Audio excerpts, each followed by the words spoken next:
All right. Good afternoon, everyone, or morning, depending on which time zone you're in. Welcome to our webinar. This is the Talking Tim webinar series. My name is Patrick Sun, and I will be helping facilitate today's webinar along with a couple of colleagues and a lot of our partners.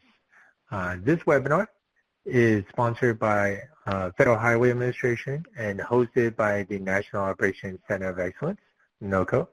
And if you don't know already, NOCO and NOCO, we offer a number of resources and support to the transportation systems management and operations community. And so I just wanted to let you know of a couple of things that you're seeing on your screen right now. You should be dialed in or at least got a call out from the system. That's the easiest way for you to be able to listen in. At the top right corner, you'll see Talking Tim web links, a few very Tim-focused links that we wanted all of you to be aware of. And especially the last one, subscribe to the FHWA TIM e-news. Please do that and you'll get the quarterly newsletter that gets sent out. Right below that, you will also see NOCO's useful links. These are links to different resources and different informational stuff that we have online, and then of course our case studies. You can also receive PDHs for this and all of our other webinars, so please do look into it if you need that. The other thing I wanted to do at this time is to cover a couple of logistics. Just to let you know, we are recording this webinar, and the recording along with the slides will be available through our on-demand learning section of our website. And usually the recordings get posted within a couple of days to a week or so. And to also let you know, all of you as attendees and participants that are joining us are on listen-only mode by default. But we really want you to stay engaged and use the question discussion pod that you see people introducing themselves. So welcome to everyone. And so if you have a question or you would like to make a comment, we encourage you to use that. And then at the end of the webinar, the questions will be read out loud by the moderator, by our moderators, Paul, Jordan, and Jim Ostrich. And they'll be able to work with the presenters and facilitate the presenters to answer each question. So with that, let me go ahead and have Paul come on the line and start to kick us off. Paul? Thank you, Patrick, and thank you once again for your and the Centers of support for these Talking Tim webinars. And greeting to everybody out there, all our friends that have joined us today. It's always exciting to see all the friends that are logging in and partaking with us today. You know, today is our monthly edition of the Talking Tim webinar, which is usually the fourth Wednesday of every month, but we switched it around because we didn't want to do it the day before Thanksgiving, and we thought it would be appropriate to have the Talking Tim webinar on the during the National Traffic Incident Response Awareness Week. So this webinar is devoted to the responders that we've lost over the years and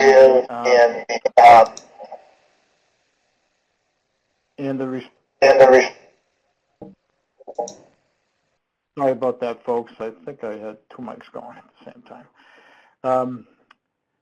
The responders that we've lost, not only this year, but in all the previous years, many of us know folks who have been affected by struck-bys. So we want to, today's webinar is in honor of them, in honor of all of you that keep working so hard. Today we have a very special guest with us today that could do two things at once, I would put up here, that we're going to talk about, that are going to talk to us today. Sheriff John Wenzel by the way, I encourage you all to read the bios because I'm not reading the bios, but I will just say that Sheriff John Wenzel is was a long-standing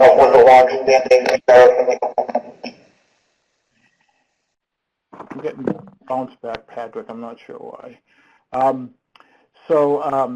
And John is also on the executive leadership group and is very passionate about highway safety, and you'll hear why in a minute, just a minute. So, and Linda Unruh, she is, has a very impactful story about how she changed the law and why she changed the law, the move over law in New Mexico. Jim is going to give us some, as he normally does, but some highlights of what's going on throughout the whole country today. And then actually Jack Sullivan is going to give us an update on the respondersafety.com and the honorable work that they do collecting responders struck by and fatalities in particular. So there's a lot to cover. Each and every one of these, when I say these are very special guests, that Jim and I have asked these very special people to join us today because they have a special story. And each time I hear their story, for me personally, it increases my resolve on what we do, why we do what we're doing, and the passion that we have for our responder safety in particular. So I'll just tell you, next month, we had to move next month the Talking Tim webinar. It's not on the 4th of the month next month, but the 4th Wednesday of the month next month. It's on December 15th. We're going to then the ELG, Meet the ELG segment is going to be ITE, and you'll hear from Dale Pitcher. We're going to give you a little information on a reminder about the benefit cost tool that is available for various TIM strategies. Katie Belmore and Jim is going to be talking to us about getting the most out of the National Responder Training Reports. And then we're going to have a really cool demo and information from Marcus Slater from the Missouri Department of Transportation. They have this really cool tool called JAWS that helps with debris removal. As you know, that's probably one of the most dangerous times that, for any highway worker is to try to remove debris. So just a reminder, you're going to hear more about EDC 6 and our initiative there. I won't get into it right now because I just want to get going with what we have today. But if you do want to participate in our summit breakout session, it will be on December 10th, and there's a link in the chat pod there for registering for the EDC 6 summit. So with that, I want to pass it on to, as I said, Sheriff John Wenzel from the Oklahoma City area, who is, been a good friend of the TIM program nationally. I've served on multiple committees and many meetings with him. He's passionate about several things that John will explain in a minute, but just an honor to introduce John. John, if you could take it over. Good afternoon. My name is John Wetzel. I retired in 2017 after 50 years in law enforcement service. I now do some consulting work and speak around the country, and still am chairman of the Traffic Safety Committee for the National Sheriff's Association. I'll tell you just a little bit about the National Sheriff's Association. It was established in 1940. It represents over 3,000 elected sheriff and 20,000 members in this country. And of course, we're dedicated to professionalism. We provide a lot of training, and then we work on behalf of sheriffs on legislative issues, both in Congress and around in different states. The Traffic Safety Committee has two usual meetings a year. The winter conference in February, always in Washington, D.C. The annual conference in 2021 will be in Phoenix. At those annual conferences, we provide A-RIDE, Below 100, and TIMS training, as well as present awards, traffic safety awards. We've gone to virtual meetings this year. September 2020 meeting, we approved a new resolution supporting TIM, and on November the 17th, next week, we have our next meeting. One of the things that we're finding, thankfully, is that more sheriff's offices around the country are becoming involved in saving lives and reducing crime through traffic enforcement. And if there's any sheriffs that you know that are active in traffic enforcement, traffic safety programs that are interested in joining the committee, just please have them contact me. We'd love to talk to them. Sheriff Jones, this is Patrick's son. Can you speak up a little bit louder there? We're having a little bit of a hard time hearing you, so you can speak a little bit louder, and then I think your microphone will pick you up better. I will do. Is that better? A little bit more.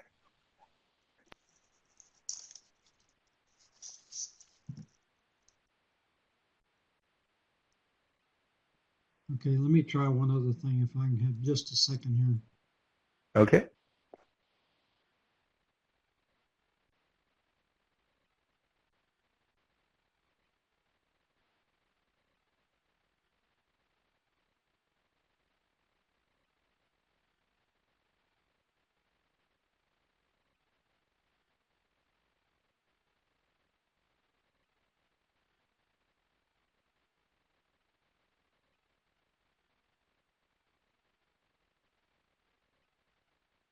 If you can unmute me. Okay, is that better? Yes. Much better. Thanks. The traffic safety initiatives that we are involved in, you can see a list there. I'm not going to go over those individually. Traffic incident management, though, is one of the good initiatives that we have in trying to roll out to sheriffs across the country. But you can see we're involved in a number of different and continue to be involved in a number of different areas. Some of the initiatives that we're working on specifically right now, there's a public service message with Toby Keith that's in production. And next week we'll actually do some filming in California with Jay Leno on a roll call video that will be available to law enforcement across the country. Also working with Michigan on their oral fluid testing, with Lyft on transportation, and both against bigger trucks and on working with the Trucking Association involving safety issues. This is our website, sheriff.org. You can find more information about traffic safety there. We also have the Traffic Stop, which is a monthly e-newsletter that goes out. And we also have grants that are available, and we'll give you some contact information here at the end. One of the things that I know for certain is that traffic safety initiatives within the agency require leadership with a commitment to save lives, whether that be from a sheriff or from a chief of police. It is within the agency that either if the sheriff or the chief is not involved, then there has to be a champion somewhere within that agency. I know within the Oklahoma County Sheriff's Office, we were probably the state's most active traffic safety program within any sheriff's within the state of Oklahoma. We were very active in saving lives. And one of the things I think we've seen is that sheriffs across the country become more and more involved in traffic safety once they get out of the mode that they will get defeated if they give out traffic tickets. And we're seeing that happen also, that more and more sheriffs are getting reelected when they get involved in traffic safety because their citizens appreciate the fact they're working in saving lives. Of course, traffic incident management, I am proud to have served for several years on the ELG. And the National Sheriff's Association Traffic Safety Committee has been working with this program, supporting TIM and also move over laws, which we have worked on in several states and on a national basis. One of the things that I think, and I'm going to share with you briefly, why I am so focused and energized in the area of traffic safety, that traffic safety and saving lives has been my mission for years. And my story I tell across the country, I call it dancing in the rain. And at the end, I'll tell you why. But this is what my family looked like. on June the 23rd, 1980. I went to work that morning. I did not know that that's the last time that our family would be together like that. Later that evening, I was called to assist in a traffic crash that occurred as a result of a pursuit where a law enforcement officer had been in pursuit of a fleeing motorcycle. The law enforcement officer had ran a stop sign at about 100 miles an hour, crashed into a compact car. I was there at the scene of the crash for about 15 minutes before I recognized the car as the car belonging to my family. That night, my life changed. Our family's life totally changed. There at the scene, after recognizing the car, I found out that my wife and 2-year-old daughter were killed in the crash, and my 4-year-old daughter was critically injured. That changes your life when you have to go through that. When you have to kill your 4-year-old daughter 2 or 3 days later, that Mom is never coming back, and that Becky is never going to be with us again. That changes your focus on traffic enforcement and traffic safety. And when I talk about dancing in the rain, I talk about the fact that we do dance in the rain. It's not waiting for the storm to pass. It's learning how to dance in the rain. And we do that in our lives. And I've done that in my life, and that's my motto now. And as a result, that's my mission. My mission is to make sure that no family ever has to go through what I had to again. And yet, every day we see crashes occurring within our communities, crashes that needlessly happen. And one of the things that you've never heard me say is the A word in this presentation, because my wife and daughter didn't die by accident. It was a result of a crash with a vehicle that was traveling over 100 miles an hour and ran a stop sign.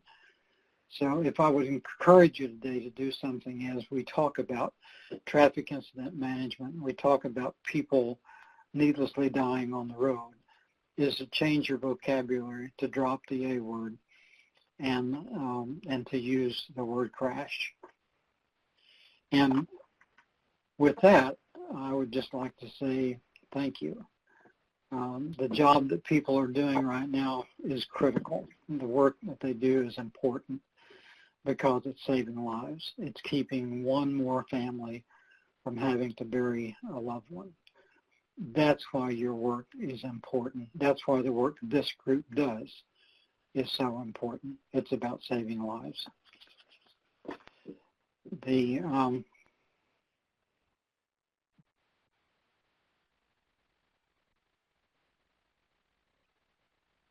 contact information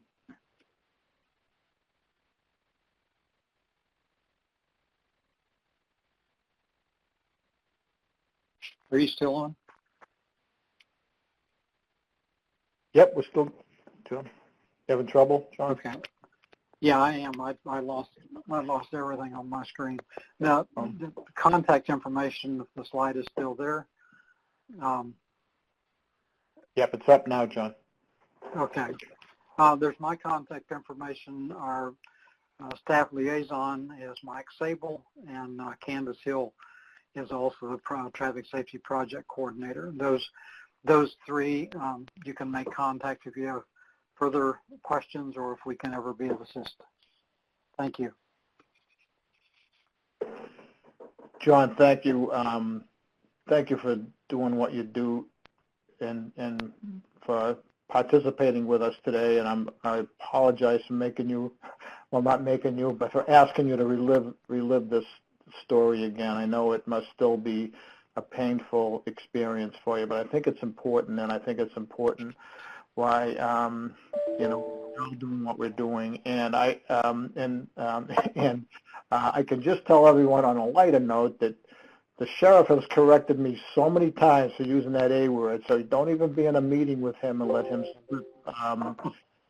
let anybody slip with the A word, because the sheriff's going to remind you that it was, you know, and now that I understand, well, I actually understood this before, but you can understand why it's you know, no accident, you know, so we won't call it an accident anymore, will we? And I'm sorry for using the word again, John, but anyways, thanks, John. Thank you for sharing that with us, and I think it's an important story to tell. So with that, another very special guest that we have on today is Linda Unruh, who will also share a tough story, very tough for her to tell, I'm sure, as it is for all of us to hear. But I think, again, it's important. I think Linda has a very important story to tell about, like John, it's someone that took their pain and turned it into something positive. So with that, I'll stop with the special lady that Jim and I met last November. Well, Jim might have met her sooner than that, but she presented at our Senior Executive Transportation and Public Safety Summit last November, and it was a very special conference, invited guests only, senior level people, and not a dry eye in the place when she was done. So with that, Linda, I hope you don't mind sharing your story with us. Thank you, Paul. A little tough to start mine after listening to John's, but I'll do my best. June 8th, 2020, tow operator Derek Melbury of Fairfax County, Virginia. January 11th, 2020, EMS paramedic Eric Hill of Lubbock, Texas. January 5th, 2020, firefighter Eddie Nicholson of River Falls, Wisconsin. April 26, 2020, Officer Grant of Springdale, Ohio. August 5th, 2020, Mobile DOT Eric Irvin of Argenta, Illinois. February 19th, 2017, tow operator Bobby Under, Tucumcari, New Mexico. My only son. And the list goes on. But we don't know them all, and we won't know them all, but we owe them all. In fact, it's only recorded that we lose a tow truck operator every 6 days in our nation. Do you know why? These first responders were entering the most dangerous place on earth, our public highways, risking their lives to assist us all. Keep in mind, though, your families enter these deadly zones every day, and their lives rest on the shoulders of first responders every minute of every day. I'm here to share a story of loss, love, hope. It's called Bobby's Law. Good morning to all of you. It's a great privilege to be able to be a part of this Talking Tim webinar, and I am so very honored to be able to speak in front of all of you today.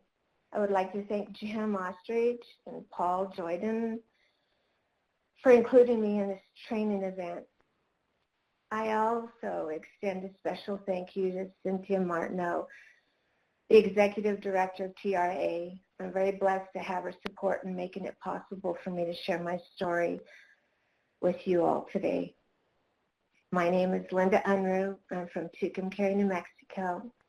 I am the former owner of All Right Towing and Repair, Inc. I was the first woman in the state of New Mexico to obtain my towing license. After working and promoting the Slow Down, Move Over movement across the country, I have become the land co-chair of Legislative Advocacy Network with TRAA, as well as being on the TRAA Educational Foundation Board. My company truly was like a family to me, just like all first responders. We all worked together, made things happen to help the next person stranded on our highways. During that time, I ran my business for 34 years. My children stayed close as I raised them as a single mother in the business. On February 19, 2017, not many of you know, I'm sure, or remember where you were and what you were doing that afternoon, around 3:47 p.m. But I do vividly. That was near the exact moment I was able to speak to my son for the last time. Bobby was called to help and assist a heavy-duty tow, mile marker 317, just west of Tucumcari. The disabled semi was on the shoulder of the westbound lane, up against a guardrail on I-40. Emergency lights flashing on the service truck and heavy-duty wrecker on scene. When 18-wheeler failed to notice, failed to slow down, and failed to move over. Bobby took notice to the approaching 18-wheeler, shouted to the other driver on scene to get to safety.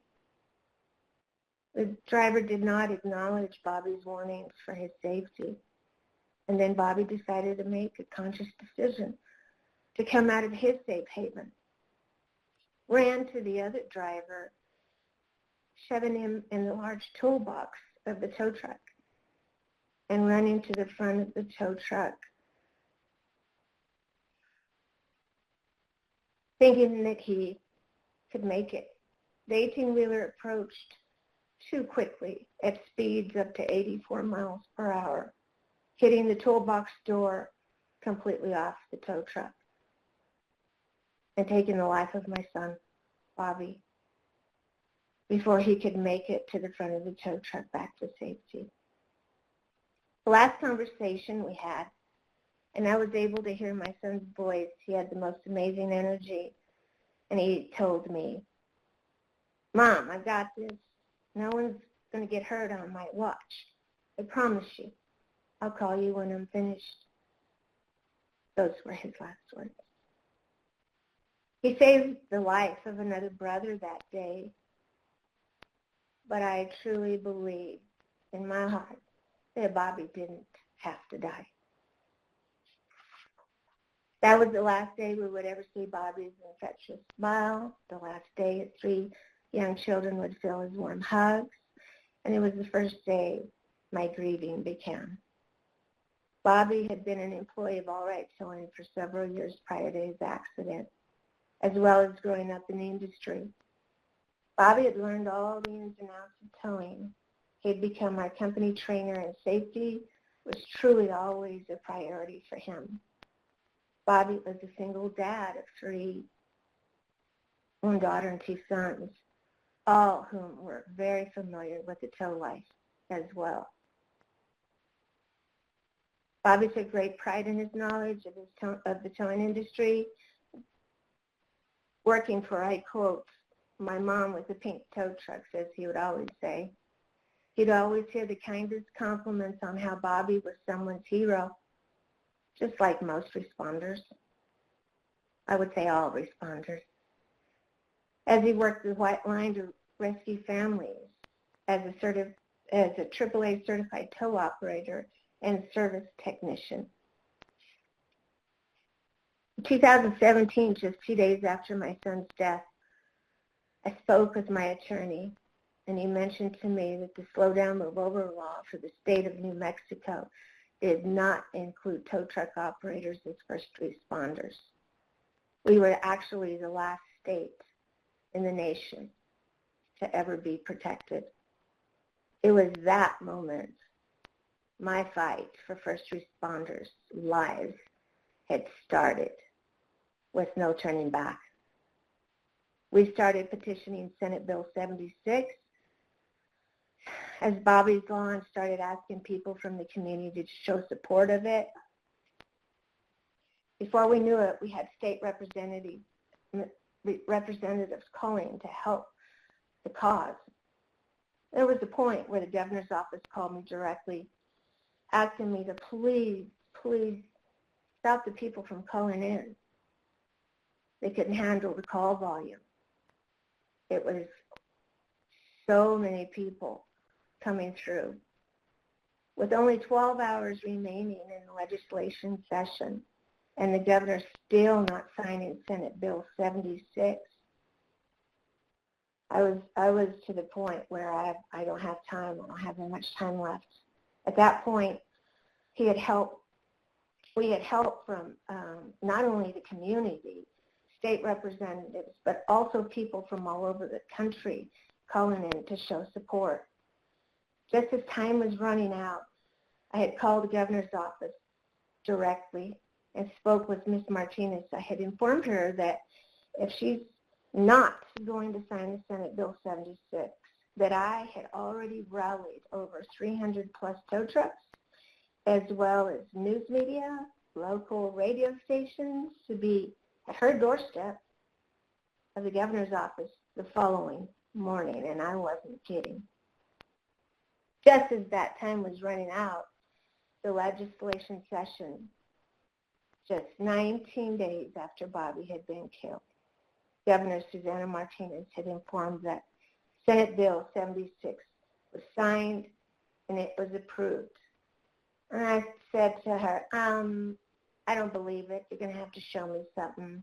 You're going to send me a picture of the roundhouse where it shows it. I just don't believe it. My fight's not going to be over until I know for sure.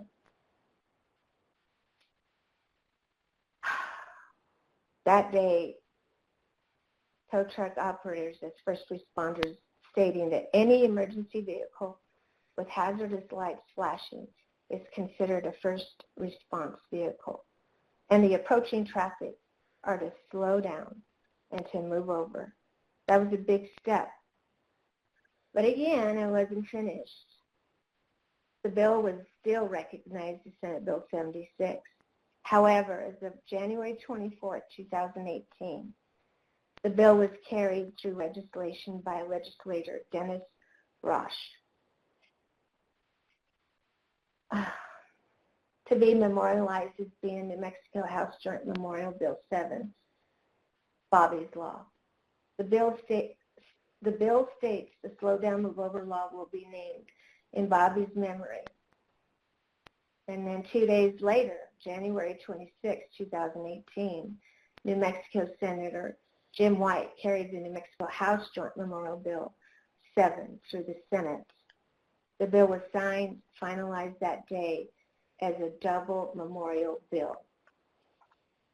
In the state of New Mexico, the Slow Down, Move Over law will forever be in my son's memory, calling it Bobby's Law. During the time I was getting the laws to be passed and finalized as Bobby's Law, I was against another difficult fight. The state of New Mexico stated that we would not be able to put up state law signs for at least 3 years after the bill was passed. That was due to lack of state funding. But that wasn't going to work for me. We could not change a bill and not inform the motoring public of the laws and dangers of our highways. It was in record timing again. 3 months is what it took to get the signs up in our main highways in our state. There's truly, honestly, a mission statement to be said, and that is to become a part of this vital platform to educate, and to train and to enforce the law. But I also need all of your help. It takes us all, not just a few, which will make the difference in saving lives so these families can go home. It's imperative that we work together, just like today, to increase public awareness in our nation. So I ask each and every one of you, please tell someone the importance of Slow Down, Move Over in all 50 states. And then ask them to share what you have just taught them. Knowledge is power. And with TIM training, we can provide the proper awareness of training to accomplish our vision. The only way this vision is going to die is if we stop, but that's not in my vision nor in my blood. We can unite and share our goal to save lives, all lives. It takes us all with the same hope and determination to save the lives of our first responders and our loved ones. I don't want anybody to go through this, and I believe Chef John doesn't either. We share the same grief. I'm often asked how I'm able to continue to work so hard for Bobby's Law and speak on such a terrible tragedy. Well, I believe that everything happens for a reason, and that reason causes change. Sometimes it hurts, and sometimes it's hard. But with your help, the change is you. The change is us for saving lives. I know God doesn't make mistakes, and he has given me direction, and through my vision, I have found hope. And my hope is Bobby's Law. And I have found my purpose, meaning in the journey of loss. It gives me focus and hope for the future of others in saving lives. This truly is my strength. Bobby's story has taught me to embrace life, never forget how precious all the moments of life are. I would like to leave you all with a thought that I hold on to daily. A family is a circle of love, not broken by loss, but made stronger by memories. And this represents all first responders. Thank you for placing your life on the shoulders of our highways so that we may live ours. My heart, my passion, I leave with you. Thank you. God bless, and I love all of you. Paul, I'm going to hand it back to you. Oh, thank you, Linda. Boy, I'll tell you, it's just an incredible story for so many reasons. But you know, I can only hope to have a tenth of your energy and passion and strength. And I'm sure everyone else feels the same way, that the strength you had to take something bad, really bad, life-changing bad, and turn it into something positive and good. And it's just again incredible to me that you've done what you've done. And there's no doubt what you've done and what we all do here every day is that we save, we're saving lives. That having this discussion right now saved a life. And I like to believe that everything that we do does save a life. So, but I have a lot of favorite parts of that story, not because they're good parts, but because they're motivational parts.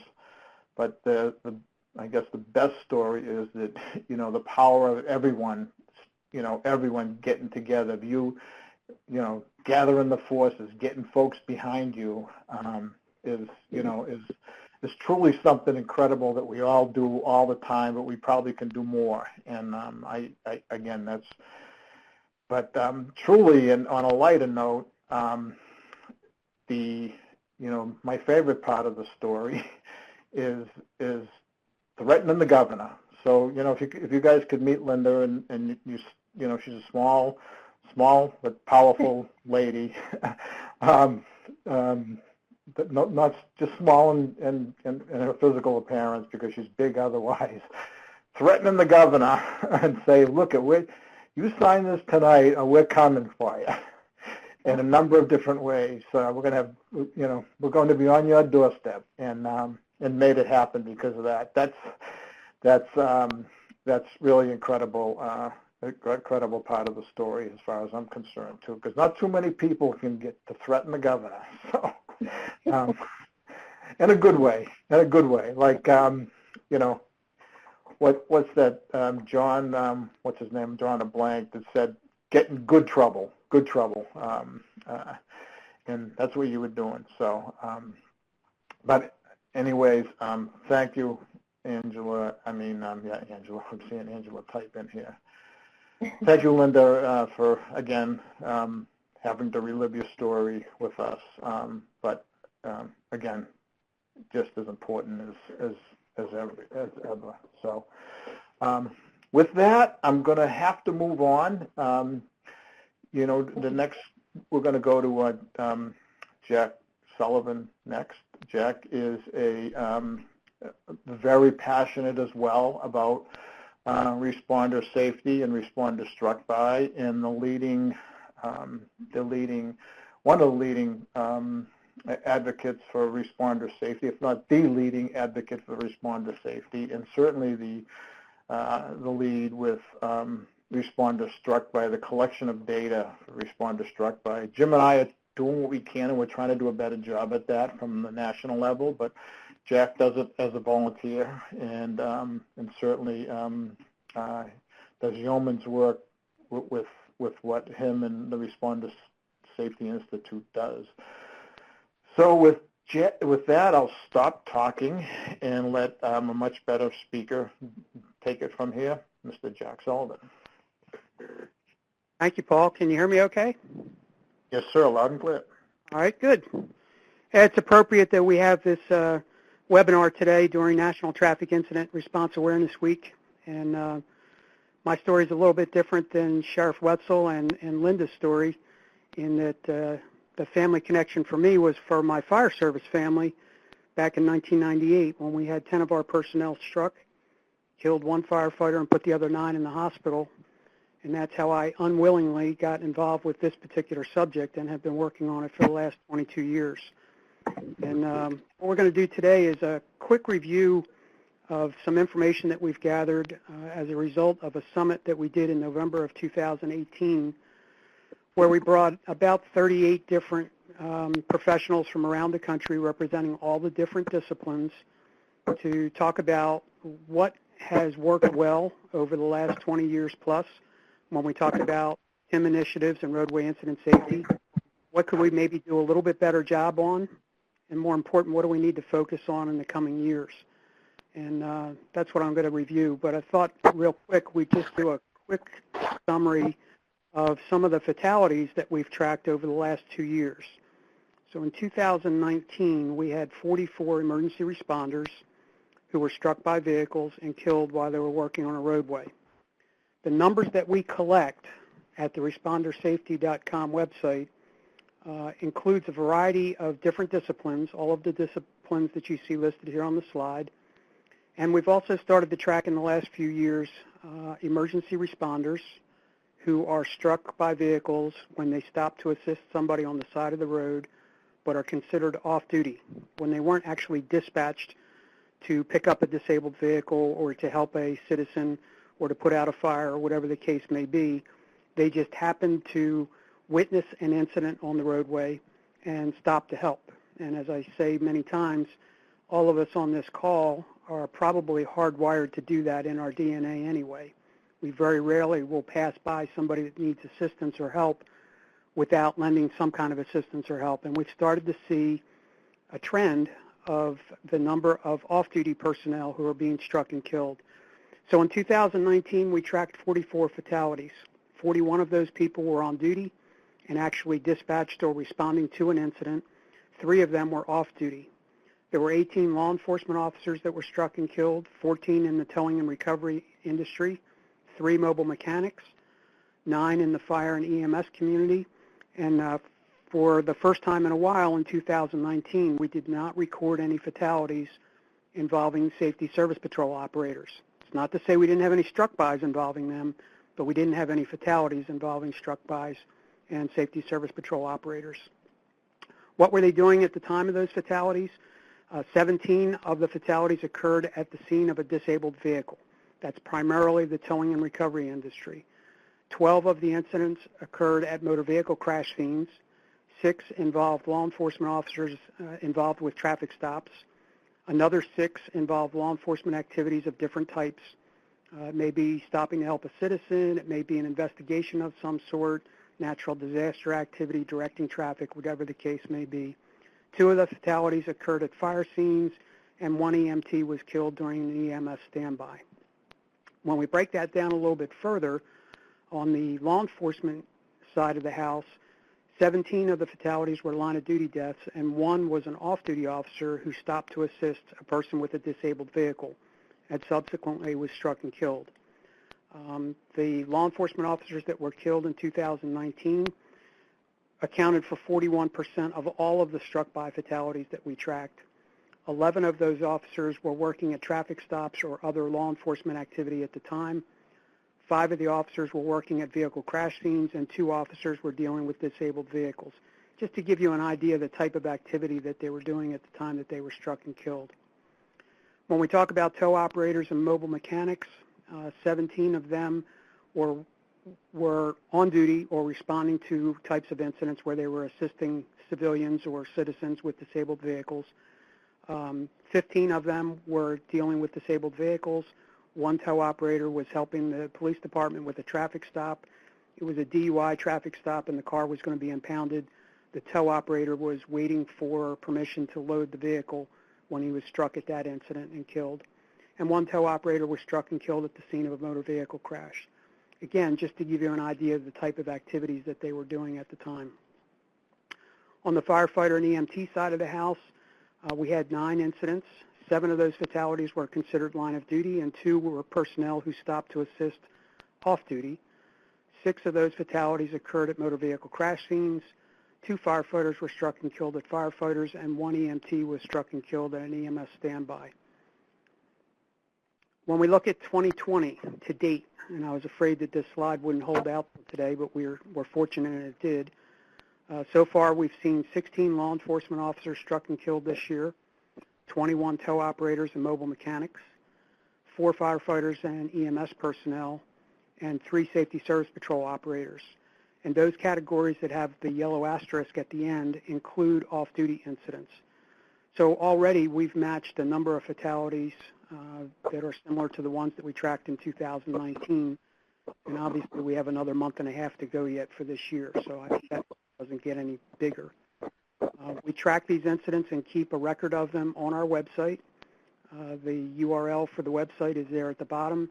If you go to our homepage at respondersafety.com and look on the right-hand side column, you'll see a category for yearly fatality reports so that you can get an idea of what incidents occurred where, in what state, what date, and who was involved at the time. So we've got a lot of activity that's still going on, and that means we still have work to do, as everybody before me has said today. There are things that we need to do, maybe to focus on or refocus on in some cases. And to try and get a handle on that, we brought together a lot of people in 2018 during National Traffic Incident Response Awareness Week to do a day-and-a-half summit to review the past 20 years of traffic incident management and roadway incident safety and survival, and to talk about what the vision for the future of roadway incident response safety and traffic incident management might be. The full report is available in the download pod that was showing up at the beginning of this session. It'll probably show up at the end, or you can get it off of our website. But I'm just going to give you some of the highlights from that report because I think that's what we want to focus on going forward. First thing we did was try to go over and identify those things that have worked and worked pretty well. And just judging by the size of the number of people who are participating in today's webinar, we're up to 130 participants. We certainly have been able to grow the cadre of champions for incident safety nationwide. Sheriff Wetzel is a good example, Linda Unruh is a good example, and probably 95% of the people who are listening in today are also good examples of that growing cadre of champions of TIM and incident safety. There's a growing and expanding recognition of the importance of TIM and roadway incident safety training. We now have the National TIM Training Program and the various state-specific versions that have grown up over the last few years. That program is instrumental in helping to bring all of the different disciplines together in the same room at the same time to hear the same message, which I think was absolutely critical in trying to get a unified approach to handling these roadway incidents in the most effective and efficient manner. We've grown our Responder Safety Learning Network associated with the Emergency Responder Safety Institute. We now have over 44 different modules that are free and available to anyone and cover all aspects of traffic incident management and roadway incident safety. There are another 3 modules that are in various stages of development, and we recently received some grant money to do several other modules in the coming 2 years. So that training aspect will continue to grow.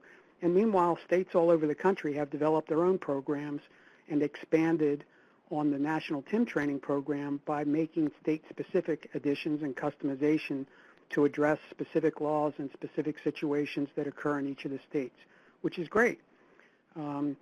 You'll hear shortly, I think, from Jim kind of giving you an overview of how that training is going. And the bottom line is we still have a lot of people that need to attend and be involved with that training. So that effort's not done yet. We've seen legislative initiatives all over the country involving move-over laws and now, more recently, hands-free laws to try to address the distracted driving aspect of these secondary crashes and the incident fatalities that we're seeing nationwide. That's good. We probably have to do some more work to polish those up. Some folks have talked before about the fact it would be nice if we had one national move-over law that was consistent across all states. I think we'll get there at some point. I think that would make it easier to maybe communicate with the general public about this issue and what they're supposed to do when they approach emergency vehicles. But the fact that we've started that effort over the last few years is a good sign. And we've been able to identify and share a variety of best practices across all disciplines.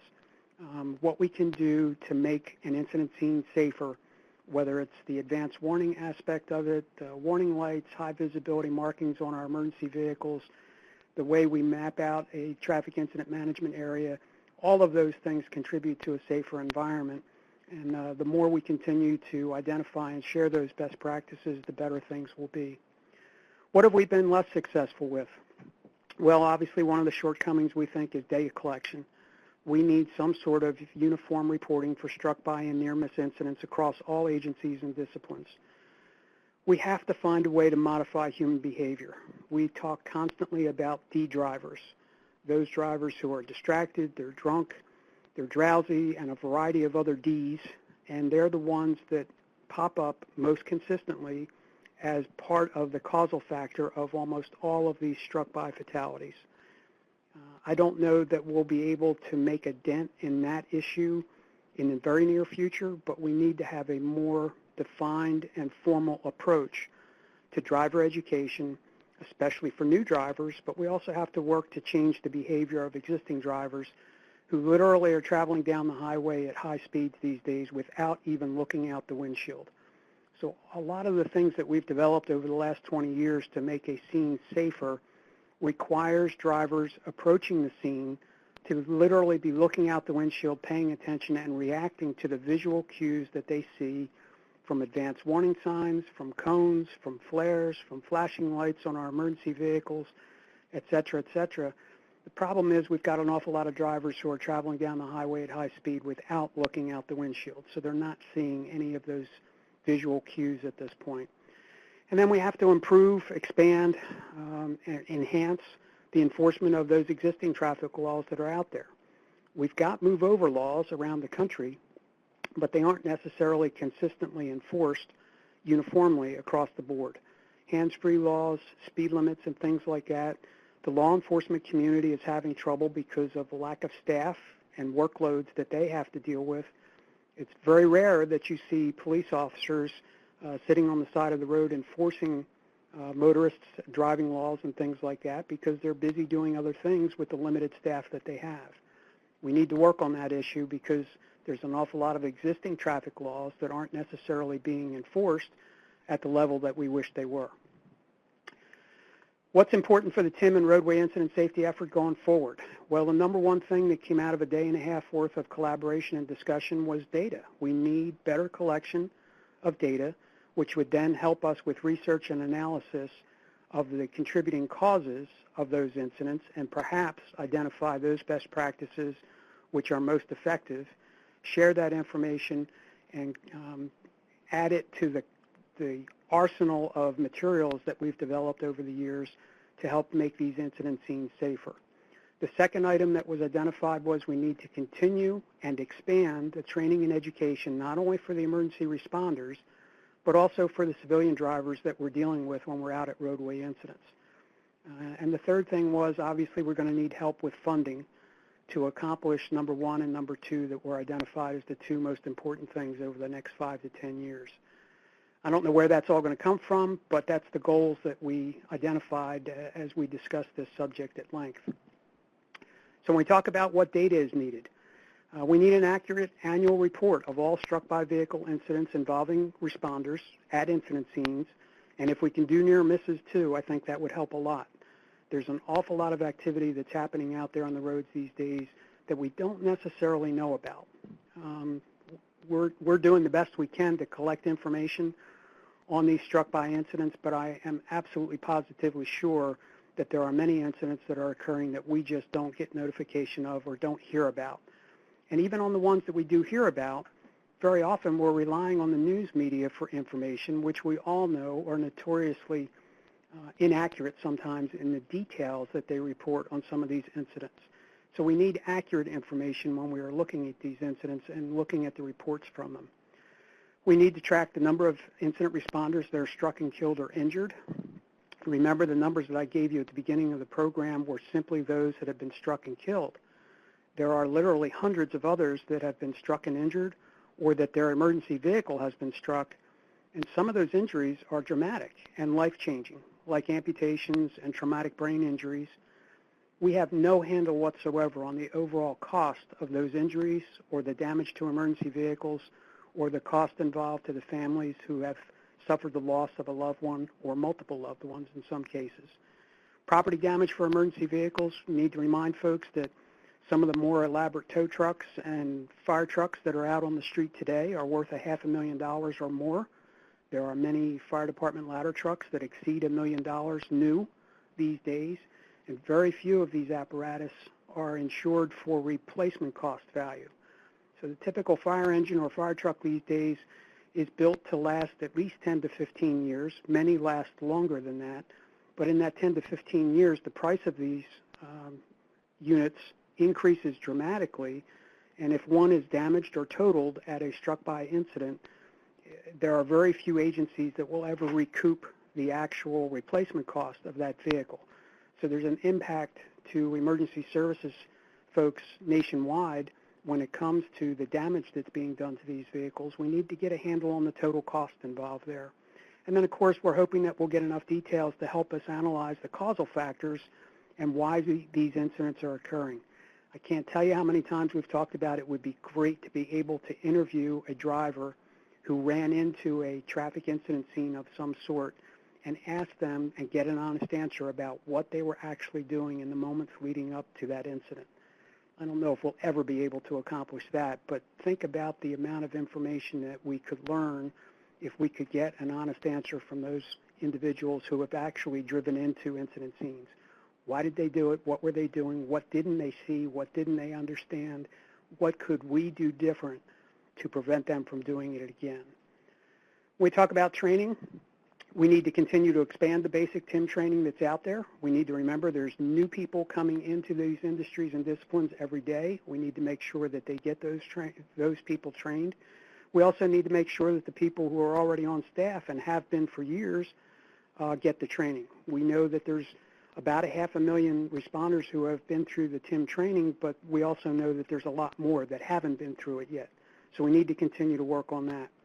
We need to provide material and guidance for an annual refresher training program of some sort, an annual analysis of local, state, and national data as we collect it to help people understand the scope of the problem, and information on new technology and case studies perhaps would help if we talk about expanding and improving the training that's out there on the street. We need to look at topics beyond what's contained in the basic 4-hour TIM class at this point. There's a lot of things that we introduce people to in that basic training, but there's also a lot of things that people can learn beyond that we need to work on. And we'd like to encourage more multi-agency after-action reviews and tabletop exercises. I think in some cases, initially at the beginning of the National TIM training class, there was a big emphasis on tabletop exercises. Because of the time and effort that's involved with those tabletop exercises, in many cases, those tabletop exercises have kind of fallen by the wayside. They're not necessarily done with the frequency they were when the program first came out. We think there is value in doing more multi-agency after-action reviews and tabletop exercises. And I would encourage everybody, we tend to do after-action reviews when there's an incident scene that doesn't quite go the way we want things to. It doesn't work as smoothly or as efficiently as we want, or somebody really screws up in some way, shape, or form. We tend to do an after-action review there. I encourage people to also do after-action reviews for those incidents where everything works great. Everybody does exactly what they're supposed to do. The incident scene is properly marked out as a traffic incident management area. The public cooperates. The incident is handled safely, and everybody goes home safe. We need to do an after-action review there and use positive reinforcement with the people involved to make sure that we're getting the message across that this is a good thing and it worked. And we need to reinforce that from a positive standpoint, too. At ResponderSafety.com, we've tried to pull together a variety of training resources. Everything on our website is free to anybody who wants to make use of it. We have a section for news where we keep information on line-of-duty deaths, struck by vehicle news reports, near-miss reports. We've got a ton of reference materials that has been put in our reference section or resource section on the website. The Responder Safety Learning Network, I mentioned, has 44-plus modules on it now that are free and readily available to anyone. We also put together 10 teaching topic packages for instructors. We know there's a lot of people out there that are capable of teaching this subject, but they're always looking for content. We put together 10 packages that give you a starter that you can customize in any way you want. It's copyright free. You can make whatever changes you want, but it'll give you a start in putting together a training program for your own agency, department, or group. We have 10 roadway safety short videos that are out there. They run less than 3 minutes each on one particular topic related to traffic incident management or roadway incident safety. And we've started to build on our public service announcement videos for citizens.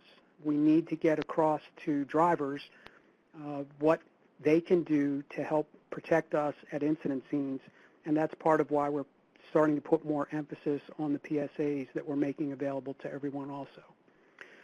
For this week, we put together a series of customized posters, one for each of the disciplines, DOT and Safety Service Patrols, Towing and Recovery, the Fire Service, Emergency Medical Services, and the law enforcement community. And the one at the top in the center is for the general public about don't drive distracted and how to react around an incident scene. They're available to you to download for free off of the website. They're 8.5 by 11 in full color in PDF format. You can print them out and hang them up in an appropriate place where people can see them. Free and available to anyone out there. We continue to work on a variety of different initiatives to give you materials and resources to help get this message across to as many people as possible. There's my contact information. The website is respondersafety.com. That's where you can also jump off and go to the Learning Network, and I've given you the URL for that too. And I'll be on for a while to answer any questions that might come up. And Paul, I'll turn it back to you, and thank you for the time. Thank you, Jack. As always, very informative, great information. I appreciate your time and all the efforts that you personally do, much of the time voluntarily. So really appreciate all your efforts with that. I want to comment on one thing. There's several things I could comment on, but just one thing for now. And but you know, so that everyone's aware of something that you can do. There's one thing that you can do. So of course we have the training. We have various things that we can do. We all know what those are. But I don't know if you're all aware that we have the ability to collect responder, struck by, and fatalities through the crash report. Every state has a crash report, a statewide crash report, and it's based on a federal document called the MUC, Minimum Model Uniform Crash Criteria. I think I got it right.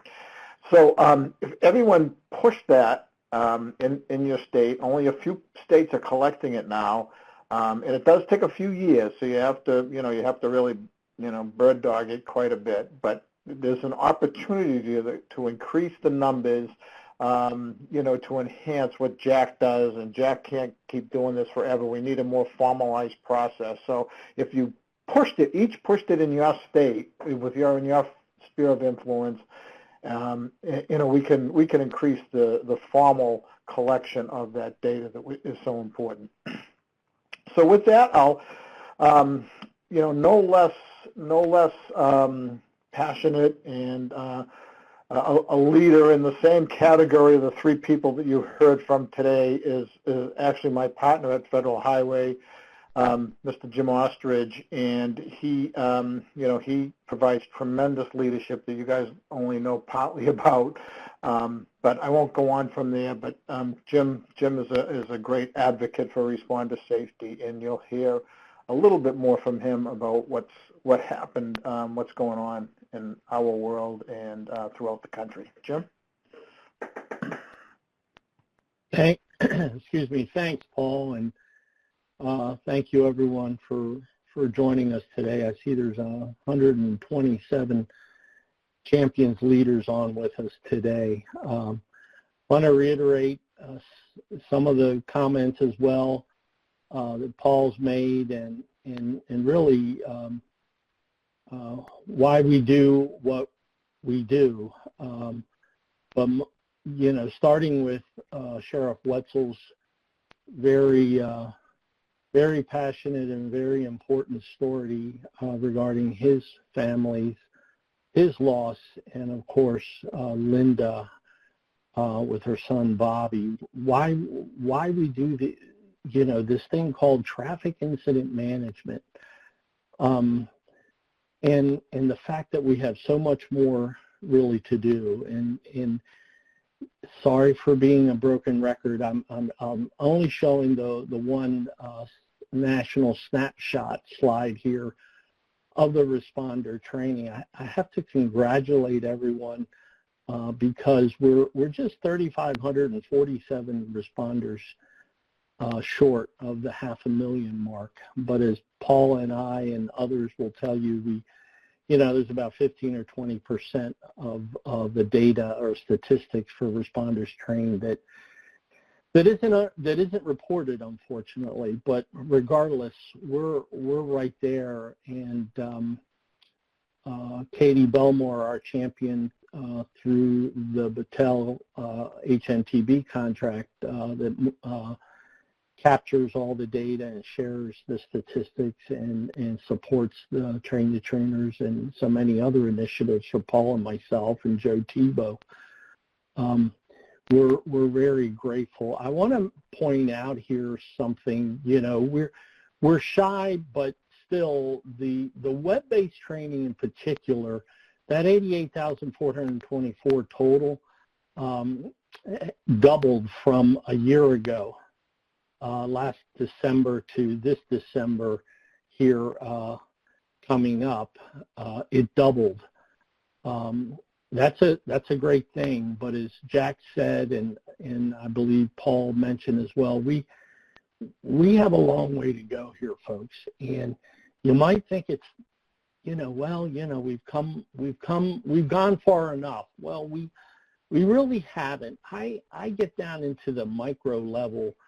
I like to think micro and macro, but you've heard Paul and I, Joe, talk about like TIM at the local level. TIM's not just about traffic incident management on the interstates. It's about local roads. It's about all roadways. And we're really pushing hard to inject or expand the TIM training and broader TIM programs of data collection and technologies into the local level. And like Paul just said, like regarding the muck, for crash reports, every one of you has a vested interest, and we know that. You should remember that one person can change the world, and especially when it's one and all of us working in the same direction, right?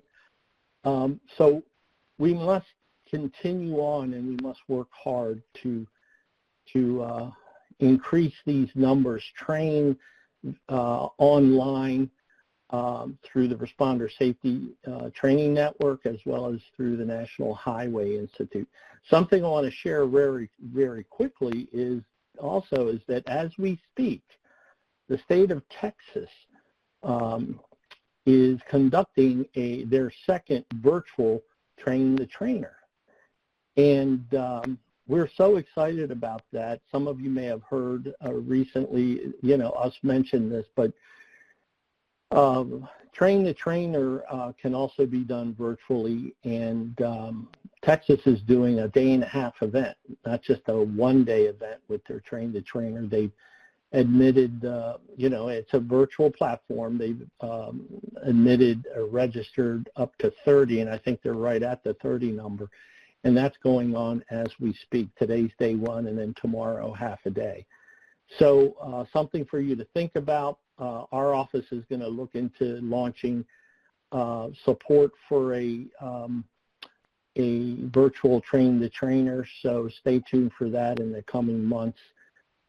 For sure. And then again, those who are already embarked in the virtual 4-hour responder training sessions, those of you that have done that, we know there's about a half a dozen states. So please keep the charge on and at full speed. So, yep. Jim, could I interrupt for a second? Please, Paul, please. Yeah. So go ahead.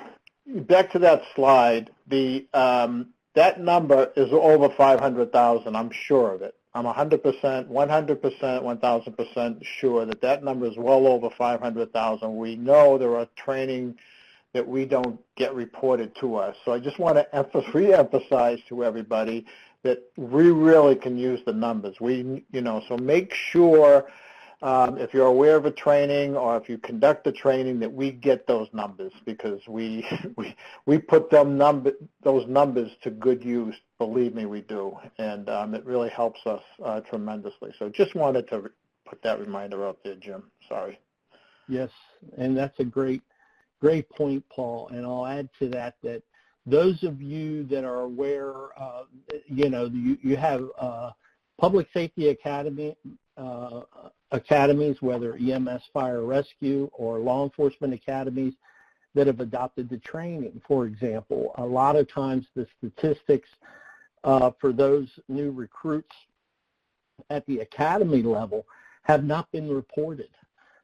Maybe you haven't thought of that recently, but as Paul said, if you could reach out to all your trainers and your academies to make sure they've shared the numbers for your state, which your state gets credit for, and then at the national level, as Paul said, we know we're well over 500,000. So thanks for that, Paul. So here we are, Thursday of our 5th annual National Traffic Incident Response Awareness Week, our 5th annual, and we've come a long way, and it's just a humbling and honorable position to be in. All of us should be very proud, and with the support of all these associations that have backed us up with letters of support and just great work like Sheriff John Wetzel with the National Sheriff's Association, and Linda with Linda Unruh, of course, working with Cindy Martineau and Joanne Blyton with the Towing Recovery Association of America, and others. So kudos to all of you as we go through this incredible week to commemorate and remember the fallen, and the work that everybody does every day. So happy to share 5 proclamations this year. 5 proclamations you can see here, Colorado and Connecticut and Maryland. These are the real deal signed, as you can see. I think there may be a couple more besides Wisconsin and the state of Washington. These are the 5. I believe there's a couple more that are in the works, possibly by the end of this week. But these are some of the things that we're so proud of you all for doing, and so many other things that, activities, every single state, all 50 states the District of Columbia and Puerto Rico are involved in some way, some fashion, social media, some messaging, and other activity, socially distanced or not. We also are very proud that our administrator for FHWA, Nicole Nason, was willing to, again, back us up, and we developed the video. Today we're not able to run it, quite honestly, because the platform we're on, I'm just being truthful, Adobe Connect isn't the greatest when trying to run YouTube videos and whatnot. However, we're working on that for the future, but at least here sharing the URL. If you haven't seen it, please make note of this and listen to the message from our administrator, Nicole Nason, which, by the way, her dad was in law enforcement, and she's been a huge advocate for us. And you retweeting this through hashtag NTIRAW, that's hashtag NTIRAW. It's happening, you know, as we speak, and we're encouraging you to do so. Sorry we couldn't play it, but at least you know this is out there in support of everything that we're doing. Then there's these three fellows. And we're here always for you, and you've heard already about Joe Tebow, our new teammate, 44-year volunteer firefighter, retired, and extraordinaire, that Paul and I are so happy and honored to have Joe with us. So with that, Paul, back to you. Thank you, Jim. Great job as usual. So a couple of thoughts here. First of all, there's a few questions here. I think one was my old friend Hal Decker from Connecticut asked if we were collecting transportation workers or something. I'm trying to find it, Hal, but basically it was that we collect that. What you heard today, Hal, was just if it's related to you know, a traffic incident or you know, or something related to that, not necessarily a maintenance or construction activity. That's other data that we could use. I'd certainly, you know, believe that, but we're trying to keep our focus as narrow as possible because there's so much in there for now. So although if they were involved, if the maintenance worker, for example, we collect service patrol. So, but if the maintenance worker was you know, in a queue for a traffic crash, for example, we would collect that if we know it. But I will emphasize, we don't necessarily know everything that happens, right? Jack does this basically from a glorified struck by, a glorified search mechanism, right, Jack, on Google or something. I don't know how you collect it, but certainly I don't know that we were getting everything. We rely a lot on the network of people that we've got around the country to give us a heads up when something happens, and that usually allows us to focus in on a particular area or municipality or agency to get the details. Yeah. Thanks, Jack. Yeah. So I mean, you know, so it's very much a, you know, a work in progress and difficult. I mean, I think we have a good handle on what happens nationally, but we may be missing things because we don't have that formal process. And we are trying to work on it. You know, you heard me talk about the crash report and other methods. We have been trying to push that, but it's like pulling teeth sometimes to get some of the stuff to happen. As you all know, you've all been through it before, so I'm not telling you anything new. Hey, Paul. Yes, Jim. Yeah, just real quick to Hal's question. You were going there, I believe, which was the other roadside workers, like in construction zones, long-term construction zones where the workers' motorists are being struck and killed, doing temporary lane closures and that type of thing. But the maintenance guys out there doing cleanup along shoulders, sweeping operations or striping operations and all those, it's a good question. I'm not sure if our work zones office, Martha and Todd, capture those stats along with the work zones. Just wanted to mention. Trying to scroll through. There was a lot of activity in the chat pod with John Sullivan having a lot of good comments, and of course Angela, who's really shy, but not. But I'm glad Angela and John were chatting like that. I'm trying to see if there was any others here. Is there any other questions here that I'm trying to read real fast? But Angela made a good point early on, and that is, it would be nice if we had one uniform law, and I agree. Jim and I have been saying that for years, many years. They're all state laws, so we can't have a federal law. Although two activities that Jim and I and Joe were recently involved in. One.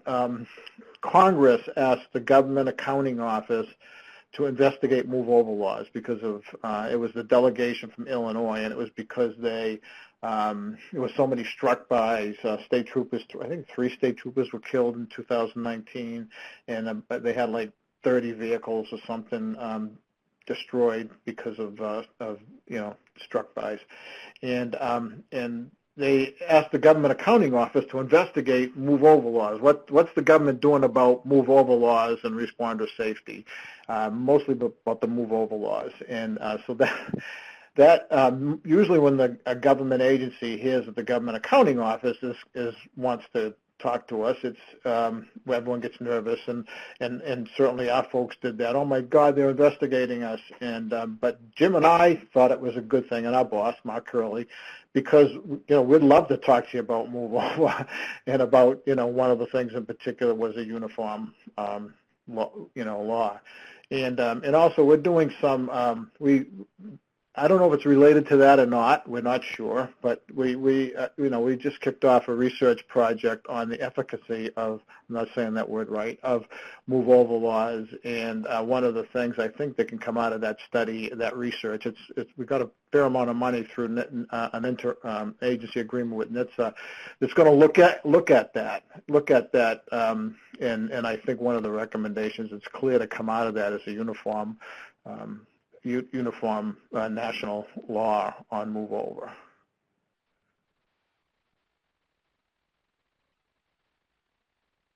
Is there a specific email from Cheryl that we can contact if struck by or other? Well, Jack's responder safety network is probably the best way for struck by information. The TIM information, the NOCO website has it. Federal Highway website has information. If you have anything specific, of course, Jim and I are always happy to help.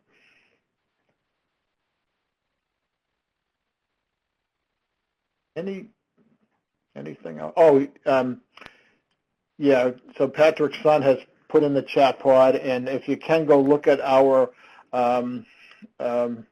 administrators YouTube video, the link is in the chat pod. It would be good for us because we can show some numbers there, and that's helpful. It's only a minute and a half or something. It's very quick. So, but it's a good message, a very good message, and well done. So if you don't mind helping us out with that, help, please. We'd appreciate it. And good point, Patrick. Jim, you see anything else, Jim, that I'm missing in here? No, Paul, but I was suggesting if we could ask our boss, Mark Curley, and our teammate, Joe, to make any remarks. I think Mark is still on. We'd have to unmute them. Kevin would have to unmute them.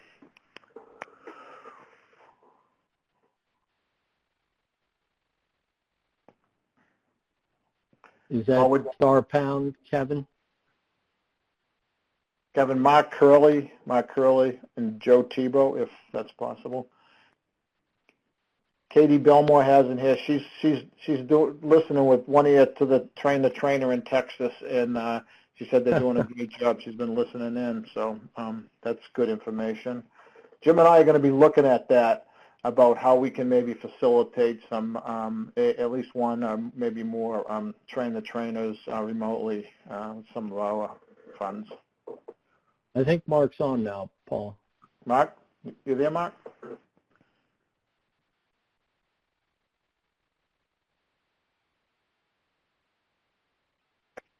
Hey, Joe, can you hear us? Yeah, I can hear you. Oh, there he is. Joe, speak up. Go for it. Well, I'd just like to thank everyone for their passion and drive when this incredibly important issue. And, I'm right there with you, and anything that I can do, that we can do as a team. I mean, there are a lot of things that need to be changed, and we're leaning forward on all of them. So continue on, and if we can help, please shout out. Well done, folks. Mark, Thanks, are you on now? Sorry, Paul. I'm just looking at the little icons here. Mark, can you hear us? Can you hear me?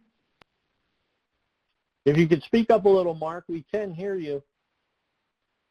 Hi, Jim. Hi, Paul. Can you hear me? Yep, good go. We can, sir. Yeah, I love these calls. I think it's a job trying to speak every time. I can't believe it, the longevity.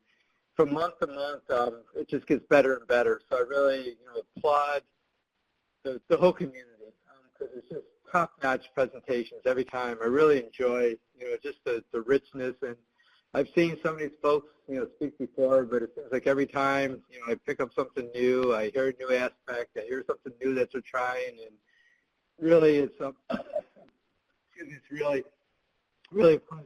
I'm so happy to be part of this, a small part of it. So I want to just say really super cool, and appreciate all the effort. Sorry, Mark, you're breaking up, Mark. That's all I have. Okay. All right. Thank you, Mark. Thank you, Joe. Thank you, Jim. Good suggestion, Jim. We should have thought of that earlier. You got it. Jim, anything else? I don't know. I can only think of Cindy Martineau or Joanne or people like that from the executive leadership side. About 2 minutes, a minute and a half. Joanne Blyton is the president of TIRAW is on. She's been part of our executive leadership group, and a champion, as well as Cynthia Martineau has been on. So great advocates for, of course, tower safety, but all of us. Good job, Paul. Yeah. Okay. So, continue chatting in there. We just, I want to reiterate the thanks and how great we feel to work with. There's so many friends listed there. We talk to you all the time in one way or the other generally, but we really appreciate the partnership that we've created with all of you. So with that, we'll end right on time, and I'm sure you're all sick of listening to me anyways. So, and thanks to our very special guests that we had today. Really, if that didn't step up your resolve, I don't know what will. So, you can, each and every one of you, each and every one of us can make a difference by just pushing the envelope, pushing it a little harder. So with that. And Paul, it's no A. It's a crash. Thanks. Yeah. Did I just say A? No, sir. Okay. I'm just repeating it. Yeah, that's a great takeaway. No A's, and you know, and that maybe that will help you remember why when you when you heard the sheriff's story. So with that, have a great week, and we'll all be talking to you soon. And don't forget about December 15th is the next Talking Tim. Of course, we'll send you the information. Thanks again, everybody. Take care. Good job, Paul. Good job, Thanks. everybody. Good job.